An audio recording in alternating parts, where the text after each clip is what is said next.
의심과 결핍, 이것이 믿음과 어떤 상관관계가 있는가 우리 좀 한번 생각해 보길 바랍니다.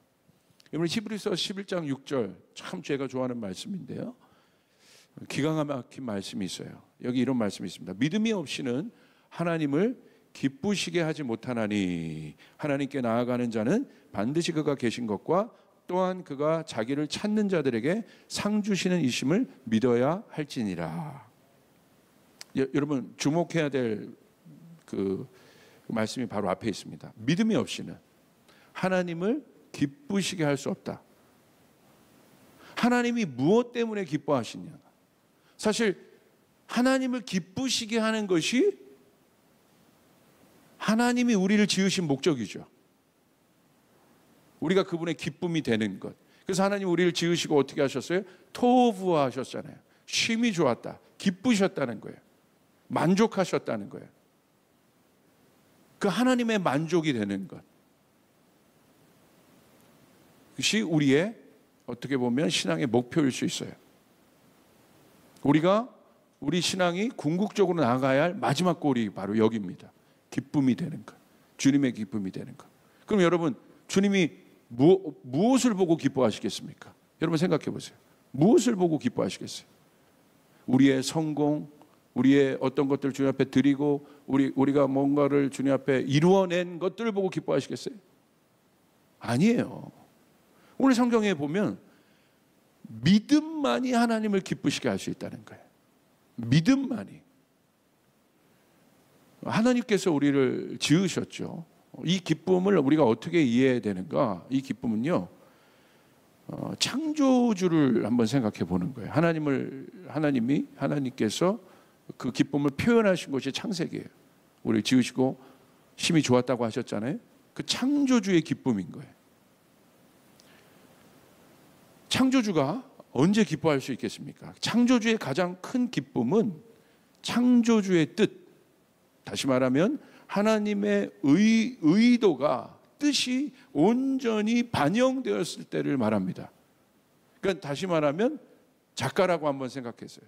작가가 작품을 만드는 일에 몰두합니다. 작가가 언제 기뻐하겠습니까? 와, 이제 됐다. 이 작품 만족한다. 훌륭한데? 더 이상 내가 만질 게 없어.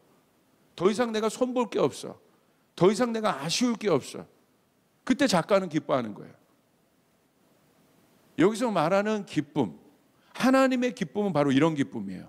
완전히 만족하고 계신 상태. 그러니까 하나님이 예수님을 보고 기뻐하세요. 왜 기뻐하십니까? 그 어디에 나타나요? 예수님이 세례 받으실 때 하늘 문이 열리고 어떤 소리가 들립니까? 이는 내 사랑하는 자여 기뻐하는 자라. 그 말은 무슨 말이겠어요? 완전하다는 거예요. 하나님의 아들 예수님을 바라볼 때 하나님께서 아버지 하나님이 바라볼 때 온전하다, 부족함이 없다는 거예요. 저 아들은 100%가 아니라 200% 나를 기쁘게 하는 자라는 거예요. 우리에게 믿음이 있다는 것은 무엇을 여러분 말하는 겁니까? 믿음은 의지와 신념의 문제가 아니라는 거예요. 오늘 저는 이 믿음과 이 믿음이 없이는 하나님을 기쁘시게 하지 못한다고 했어요. 이것과 지금 연결을 하는 거예요. 본질적으로 지금 생각을 해보고 있는 거예요. 근데 우리가 믿음을 생각할 때 어떤 생각을 해요? 뭔가 내가 의지를 가지고 신념을 가지고 뭔가 이루어야지 라는 생각을 가질 때가 많이 있습니다. 무엇인가를 이루어내야겠다는 강한 열망이 믿음입니까? 아니요. 성경은 그것을 믿음이라고 얘기하고 있잖아요. 믿음은 창조주가 만족하고 기뻐하고 있는 상태예요. 그게 바로 믿음이에요. 믿음이 없이는 하나님을 기쁘시게 못한다. 그렇다면 창조주가 바라볼 때 언제 기뻐한다고 했어요? 이 세상을 만드시고 기뻐하셨죠. 완벽하니까, 온전하니까, 부족함이 없는 거예요. 하나님의 모든 의도가 다 반영된 거예요. 풀 한 포기에도, 날아가는 새에도 하나님의 모든 의도가 다 반영된 거예요. 그러니까 하나님 손댈 게 없는 겁니다. 그 하나님 기뻐하신 거예요. 온전하다는 거예요. 우리를 보고 기뻐하실 때 언제 기뻐합니까? 하나님이 온전할 때, 건강할 때. 하나님 우리를 그렇게 지으셨어요. 부족함이 없고 흠이 없는 상태, 창조주의 근심이 없는 상태를 말합니다. 탕자의 비유를 여러분 잘 아시겠죠? 탕자의, 특별히 저는 첫째 아들을, 아버지와 함께 있었던 첫째 아들을 오늘 좀 생각해 볼까 합니다. 누가복음 15장의 탕자의 비유의 핵심은 무엇입니까? 집 나간 탕자와 아버지와 함께 있었던 아들의 이야기지만, 사실 이 탕자의 비유의 핵심, 이 두 아들의 비유의 핵심은 무엇입니까? 아들이 아니라 누굽니까? 그 아들에 대한 아버지의 마음이에요. 완전 상반된 삶을 살고 있어요. 그러나 나가서 가산을 탕진한 아들에 대해서도, 또 아버지 옆에서 열심히 살았던 아들에 대해서도 상반된 그 인생을 살았지만 아버지의 마음은 똑같아요. 아버지의 마음을 보여주고 있는 것이죠. 첫째 아들과 둘째 아들의 문제는 무엇입니까? 아버지는 그렇게 생각하지 않아요. 둘째도 아버지에게 돌아올 때 스스로 막 비판하고 자책하면서 돌아왔어요. 그리고 아버지와 함께 있었던 큰아들도 어떤 반응을 보입니까? 스스로를 막 자책하고 비판해요. 작은 아들만 사랑하고 나는 아무것도 아니고. 똑같아요. 스스로를 결핍과 부족함과 결함이 많은 상태로 바라보고 있다는 거예요. 둘째 아들과 첫째 아들 스스로에 대한 아버지의 대답을 보면 명확합니다. 아버지의 입장에서 보아야 이 이야기의 핵심에 접근할 수 있습니다. 그 두 아들을 향한 아버지의 사랑은 동일했습니다. 첫째 아들 보십시오. 첫째 아들은 누가복음 15장 27절 29절에 보면 집 나간 동생이 돌아왔을 때 아버지가 살진 송아지를 잡은 일에 대하여 분개해요. 누가복음 15장 29절 30절에 보면 이렇게 돼 있어요.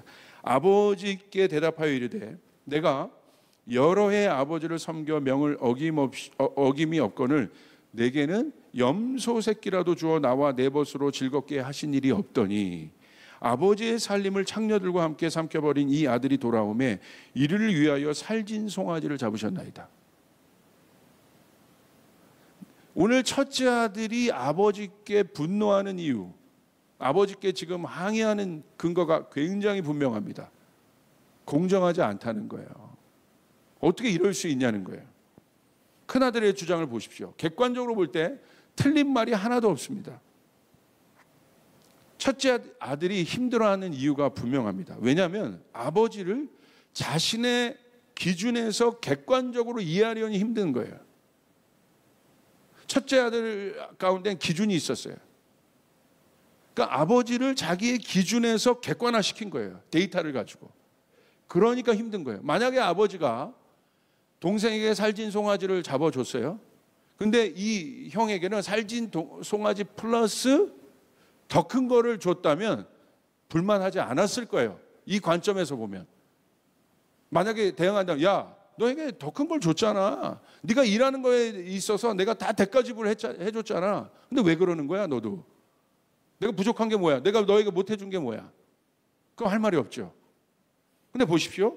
아버지를 그 차원에서 객관화시키려고 하니까 힘든 겁니다. 여기에 답이 있습니다. 아버지의 마음은 아들이 아버지를 이해하는 것이 아니라 어떤 거예요? 아버지. 오늘 탕자의 비유의 핵심은 뭐예요? 두 캐릭터를 뭘로 상정했어요?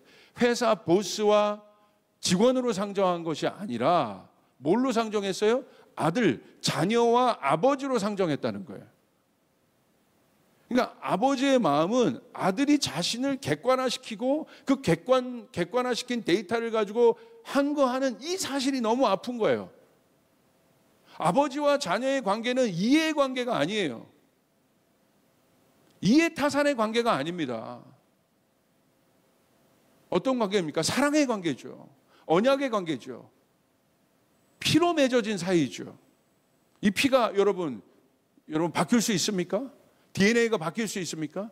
그런데 아들이 아버지를 객관화시켜버려요. 오늘 여러분 이 인류를 보십시오. 하나님 앞에 왜 못 나가는 겁니까? 객관화시키는 거예요. 하나님 앞에. 하나님 어떻게 그럴 수 있냐는 거예요. 왜 하나님이 계신다며 어려운 사람들이 이렇게 많냐는 거예요. 하나님이 계신다며 왜 의인들이 고통을 받냐는 거예요. 하나님 불공평하다. 하나님은 이해의 대상이 아니라 신뢰의 대상이라는 거예요. 이게 바뀌지 않으면 우리는 하나님 앞에 나갈 수 없는 거예요. 이게 바뀌지 않으면 우리는 하나님을 믿을 수 없어요.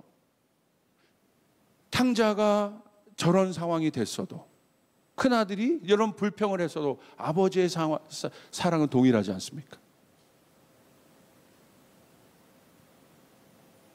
뭐가 문제입니까? 우리 안에 있었던 결핍.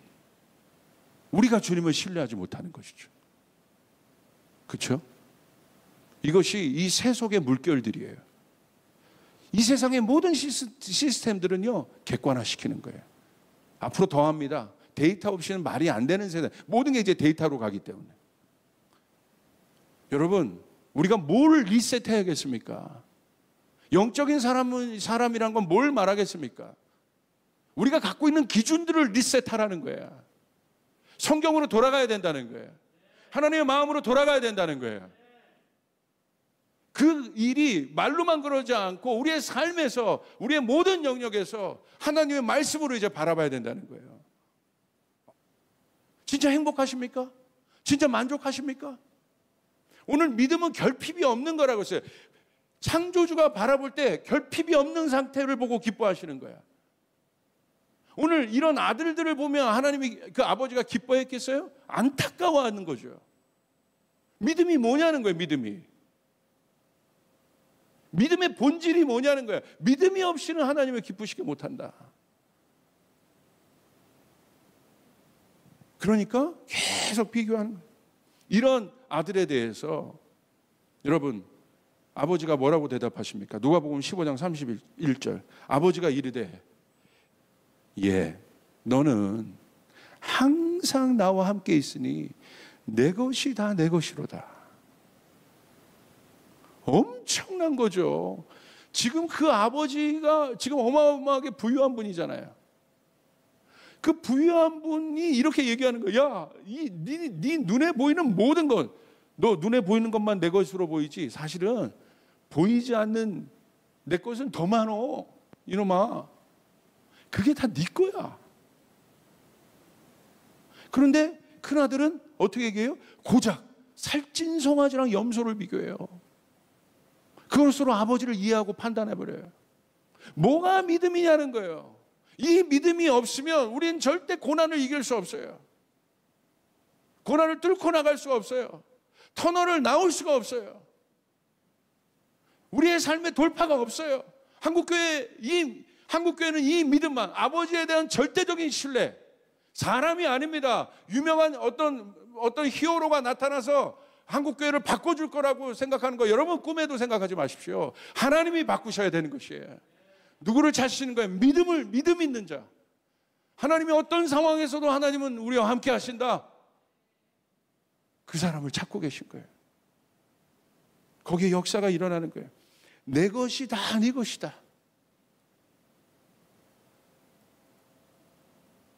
동생은 살찐 송아지를 잡았는데 나는 송아지와도 비교도 안 되는 염소 새끼 하나 잡은 적이 없고. 그러니까 여러분 보세요. 얼마나 이게 비참한 거냐면요.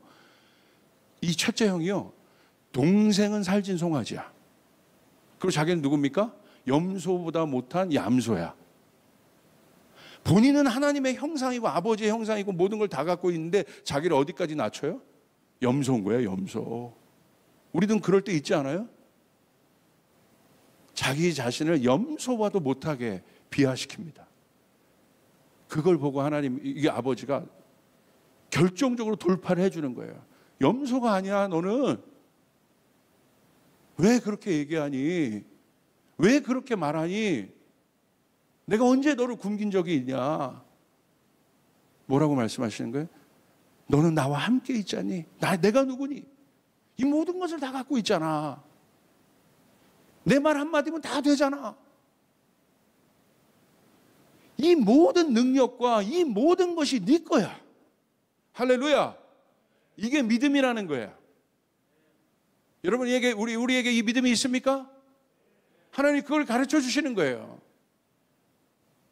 이게 해결되지 않으면 끊임없이 이게 결핍이거든요. 이 결핍 있는 사람의 특징이 불안하기 때문에 계속 의심해요. 아버지를 향한 의심을 하잖아요.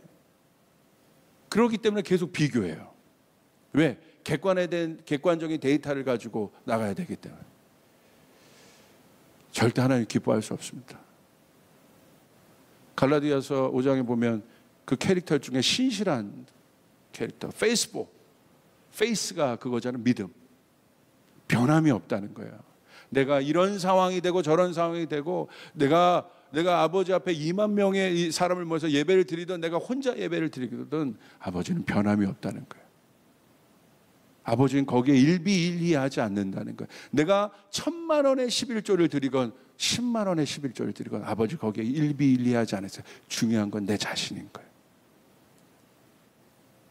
믿음이 무엇입니까? 믿음은 상대방에게 기쁨을 주는 선물과 같아요. 선물을 받으면 기쁨이 있잖아요. 누가 나를 믿는다고 하는 순간 기쁨이 올라와요. 여러분, 그게 제일 기쁘죠. 예수님도 믿음으로 그러므로 반응하는 사람들을 기뻐하셨다는 거예요. 예수님의 칭찬은 언제나 믿음으로 반응하는 사람도 있어요. 백부장 기억해 보십시오. 믿음으로 반응하잖아요. 말씀만 해주세요, 주님. 기뻐하셨어요. 칭찬하셨다는 거예요. 그 사람에 대한 신뢰가 믿음인 거죠. 사단의 시험은 결국 하나님의 존재에 대한 불신과 의심을 만들었어요. 그래서 하나님의 마음을 상하게 하는 것이 사단의 목표였습니다. 계속 의심하게 하고. 저는 그러므로 한국 사람들이 믿음이 있어요. 믿음이 이게 이제 기독교의 본질인데 한국 정서와 믿음이 왜 싹싹 잘 결부됐냐면 웨스턴 보십시오. 웨스턴은요, 좀 제가 비교해서는 안 되겠지만 웨스턴의 바탕 자체가 이성과 검증입니다. 이성과 검증이 안 되면 여러분 사실로 받아들이지 않아요. 그러니까 모든 것을 분해하고 깨고 또 나누고 또 보고 또 관찰하고, 그래서 합리적이고 이성적이고 이런 모든 것들이 굉장히 도움이 돼요. 그러나 본질은 아니에요. 그런데 한국은 보십시오. 웨스턴들이 한국을 절대 이해하지 못하는 문화가 있어요. 하나는 한이고요. 한이 복음과 만나니까 저주가 여러분 축복이 됐잖아요. 하나님 앞에 간절함으로 바뀌었잖아요. 십자가. 또 하나 정입니다. 정. 한국 안에 있는 정 문화가 있어요. 이 정을 어떻게 해석해야 될지 모르겠어요. 그냥 러브? 이모셔널 러브 아니죠. 이 정이 뭐냐? 저는 이 정을 Father's Love라고 저는 해석하고 싶어요. 정은 뭐예요? 할아버지 할머니를 생각해 보세요. 할아버지 할머니가 손녀, 손주, 손자를 바라볼 때 좋고, 엄마 아빠는 뭐 객관적인 잣대가 좀 있어요. 공부를 잘하거나 못하거나 그런 건 좀 있어요. 그런데 할아버지 할머니는요 절대적이에요. 야 임마, 이는 아비야, 공부 좀 못하면 어떠냐? 아버지는 나한테 안 그러셨잖아요. 근데 할아버지 할머니는 안 그래. 한 단계 위야. 공부 좀 못하면 어때? 옷에 뭐 좀 묻히면 어때? 그게 정인 거야. 조건이 없어. 그냥 손주니까 사랑해요. 내리사랑 정도가 아니에요. 객관적이지 못한 사랑입니다. 이성적이지 못한 사랑입니다. 검증되지 않은 칭찬들이에요. 내가 봤을 때 객관적으로 저 손자는 엄청 못생겼어. 근데 할머니는 제일 멋있는 거야. 이게 객관적인 거예요? 하나님이 우리를 바라볼 때 자꾸 객관적인 데이터로 나를 평가해서 하나님 앞에 나간다는 거예요. 그러니까 여러분 아가서가 이해가 안 되는 거예요. 객관적인 데이터로 우리는 검은 거죠. 근데 하나님이 아가서 핵심 뭐예요? 넌 검다. 그런데 너는 아름다워. 이게 우리 한국인 정서가 이 정의 문화가 있어요. 그래서 누가 바깥에서 아무리 뭐라고 해도 그냥 한번 정들면 끝나는 거야. 그 사람 뭐 조심하세요. 알아. 근데 정들었어. 거기에는 뭐 객관적인 게 여러분 들어갈 수가 없는 겁니다. 이게 무서운 거죠. 사실 하나님이 우리를 바라볼 때 이 정이라고 말하기 좀 뭐죠? 이모션이 아니라 Father's Love인 거죠. 첫째 아들, 둘째 아들 객관적으로 바라보신 적이 없습니다. 우리를 객관적으로 바라보신 적이 없습니다. 근데 우리가 스스로를 비난하고 비판하고 스스로를 정죄하고 그러고 있는 거죠. 아버지가 오늘 우리에게 얘기하십니다. 예수 그리스도를 통해서, 진짜 아들을 통해서 우리 안에 있는 아들됨을 회복하셨습니다. 할렐루야. 그러므로 예수의 영이 우리에게 있다는 것은 이미 우리는 온전하다는 것이에요. 우리는 완전하다는 것이에요. 믿음은 바로 그거예요. 이미 나는 온전하다. 예수 안에 있기 때문에 나는 온전하다. 예수님 안에 있기 때문에 우리 가정에 돌파가 있을 것이다. 아니다. 이미 있다. 예수 안에 있는 이상 내 인생의 반전이 이미 일어났다. 역전이 일어났다. 고난의 어려운 시간으로 들어갔지만 반드시 이 고난은 반전과 역전으로 끝나게 될 것이다. 한국교회가 어렵지만, 세계교회가 어렵지만 반드시 반전의 시점이 있을 것이다. 아멘. 아멘. 왜? 우리 하나님이 선하시기 때문에, 우리 하나님이 좋으시기 때문에.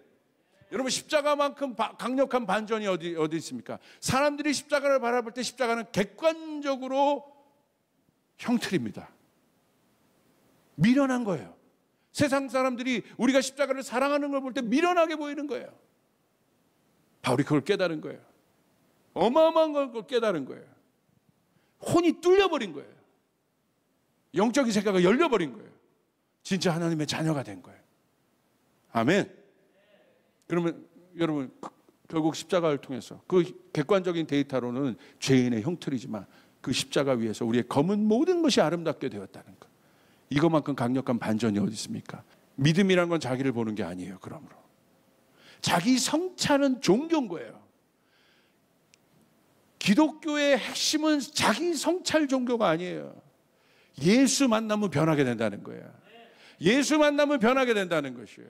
자기 성찰로 인간이 올바른 존재가 될 수 없어요. 자기를 바라보는 건 물론 중요하지만 그것이 본질은 아니에요. 믿음을 가지시길 바랍니다. 오늘 그것들이 돌파를 하시길 원합니다. 여러분 가운데 돌파가 있기를 원합니다. 오늘 하나님이 우리에게 요구하시는 건 딱 하나입니다. 나는 너를 원한다. 이미 너는 온전하다. 내 것이 다 네 것이다. 이제 내 것이 다 네 것이다. 이제 더 이상 결핍 가운데 있지 말고, 더 이상 그 속에 있지 말고 이제 나와서, 여러분, 이제 사랑하는 여러분, 어려울 때일수록 주님의 풍부함을 누릴 수 있습니다. 어려울 때일수록 주님의 능력을 경험할 수 있습니다. 이제 그 하나님을 경험해야 되는 거예요. 이제 하늘문을 여시고 우리 사랑하는 조이풀 성도들에게 그와 같은 일이 일어나길 바랍니다. 진짜 믿음이 생겨나길 바랍니다. 할렐루야! 할렐루야! 진짜 믿음이 우리 안에 생겨나길 바랍니다. 우리가 이것을 가질 때 우리는 하나님을 오해하지 않을 수 있습니다. 내 것이 다 내 것이다.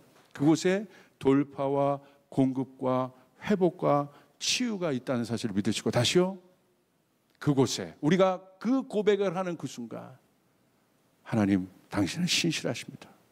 당신은 온전하십니다. 믿음으로 예수 그리스도의 영을 가지고 우리가 그것을 고백하는 순간 그곳에 실제적인 돌파가 있습니다. 공급이 있습니다. 치유가 있습니다. 진짜 믿음을 가지고 하나님 앞에, 우리는 부족하지만 예수님 때문에 우리는 온전한 자라는 사실을 믿으시고 우리가 승리할 수 있는 주의 백성들 되길, 조이풀 가족들 되길, 이 영상을 보는 많은 분들 진짜 믿음을 가지시기를 주님의 이름으로 축복합니다.